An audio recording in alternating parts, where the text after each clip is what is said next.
But what about this trip now to America? I mean, apart from the fact you're going to earn 75,000 quid a day, which would be a very good reason to go in for anybody. Apparently. It's alleged. It is alleged. But, I mean, people have called it, it's a Mickey Mouse league over there, and wonder why you, as a top-class footballer still, would bother. I mean, it's not, again, that you need the money. I mean, you've made fortunes, piles. Yes, like I said before, the money is not important to me. It never has been, and never will be. I'd play football for free. I've always said that.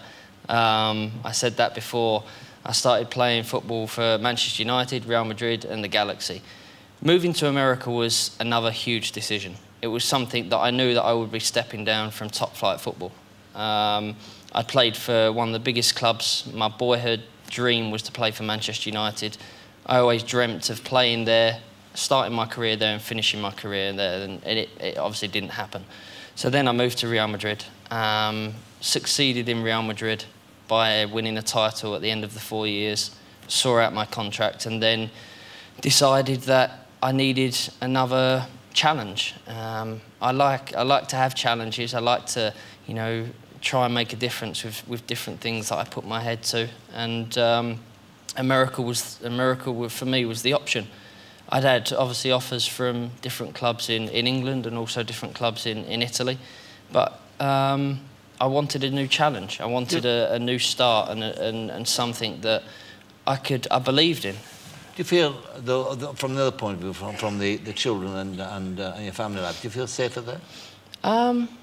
Safer. I've always felt safe in my life, apart from maybe in '98 when, obviously, when certain things happened. That was the only point when it was tough. But yeah, I feel safe. But how do you deal with this extraordinary reception that you get wherever you go? I mean, you are one of the most famous men in the world. I mean, whatever you do, you're under scrutiny. You're watched every minute of the day. You seem to actually be very level-headed about it. But I wonder, you know, when you wake up in the morning and think, oh, God, I've got to go through this again. Is that what you feel, or what? No, because I've learned to deal with it. How do you deal with it, then?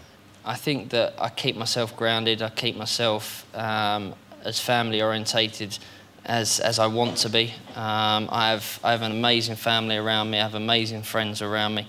I've got 3 beautiful boys, a beautiful wife. And we're very, like I said, we're very family-orientated. We do everything for our boys. Our boys come before anything that we do in our careers, anything that we do in our lives, and everything revolves around them.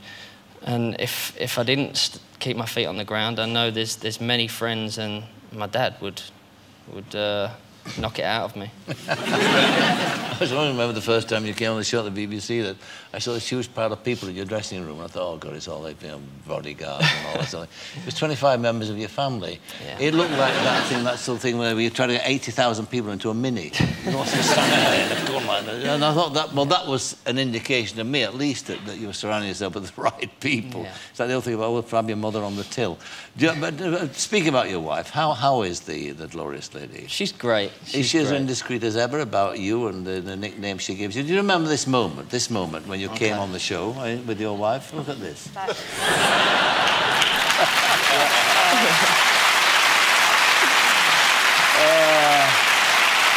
It's a great nickname, Golden Balls, eh?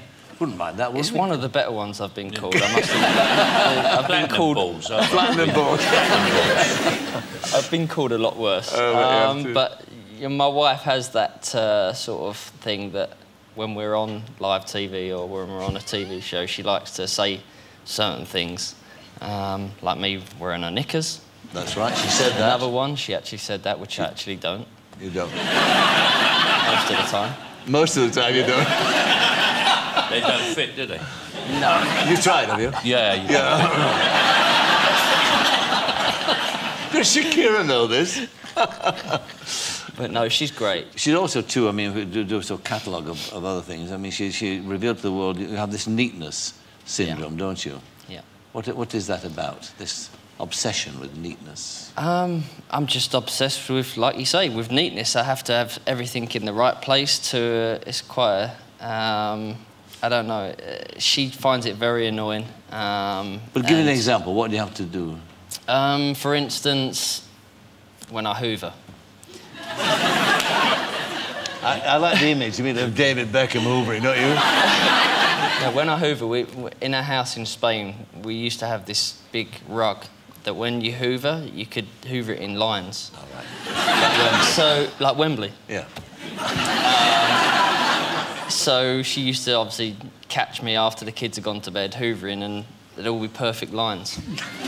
So that's one of the things, and also like cans of drink in the fridge. If there's like, I have to have like 4, 4 and 4 instead of 4, 5 and 4. You know? So it's odd things like that that's obviously she's remarked on. Did she? She also said that when you hoovered in a straight line, you're often wearing a pinny. Apparently so. That's not a yes or no. No, it's a definite no. A definite no. Good. Okay, so, and have you given up any ambitions now of playing for England again, or do you think they might give you another recall? I've definitely not given up anything about playing for the country. I said that when I was taken out of the team 8 months ago. I was saying yesterday that if someone would have turned around to me 8 months ago and said, you'll play for your country again, I would have probably laughed, because as much as obviously the manager at the time had said that the door was open, I never believed it was. And I never believed that I would play for my country again. So at the moment, I'm just happy to be there. I'm happy to be on 99 caps. It's the biggest honour, like I said, that any footballer can have of playing for your country. I want to reach 100 caps. It's a milestone that I want to achieve in my career. But like I said before, if I don't play for my country again, I believe that I've had a great career on the England side. But like I said, like I've also said, I won't be retiring yet. But you see, the thing about the athlete is that here we are, there's 4 old grey hairs here, you see, and we're all sort of 70s and all that sort of 65 and all that sort of thing. You're a young man still. But the sadness is of the young athlete is that they have a very short career span. So you're looking at what now, a couple of years more? Well, my career in How America... old are you now, 32? 32. 32. So, you know, with the game as it is at present, playing at the top level, that is, you know, it's nearing the end, isn't it? No, I believe that I have at least 2 or 3 years left. 2 years, all right, fine, all right. But the question then is, after that, what do you do? I mean, God knows you do enough now outside of football. But where do you see yourself going then? Is it into the fashion industry? Is it I mean, you're not going to be a football man. You're not going to be like Sir Alex Ferguson chewing gum on the touchline, are you? No, I'll never be a manager. What interests me is obviously because I have the soccer academies. I want to be part of that. I want to be coaching. Do you enjoy that? Do you enjoy coaching? That's one thing that I've always... You like teaching? I love being around kids. I love teaching kids football. I love seeing the reactions of their faces in my academy. That's one of the things I want to do. Also, I was honoured to have a letter from Kofi Annan a few years back asking me to be ambassador of UNICEF. And that, again, was outside of my football career. That was one of the biggest honours that I could have ever been given. And in January, it's going to be the first time that I'm going to be going into the field and going away for 3 or 4 days and doing work like that. And that's another thing that really interests me and something that I'm very passionate about. So doing things like that is doing charity work, doing things that actually can make a difference. You know, it's not just something that I'm saying, it's something that I'm going to do and will do, and something that I will enjoy doing. OK, well, all the best over in America. Have a good time there, and do well, I'm sure you will. David Beckham.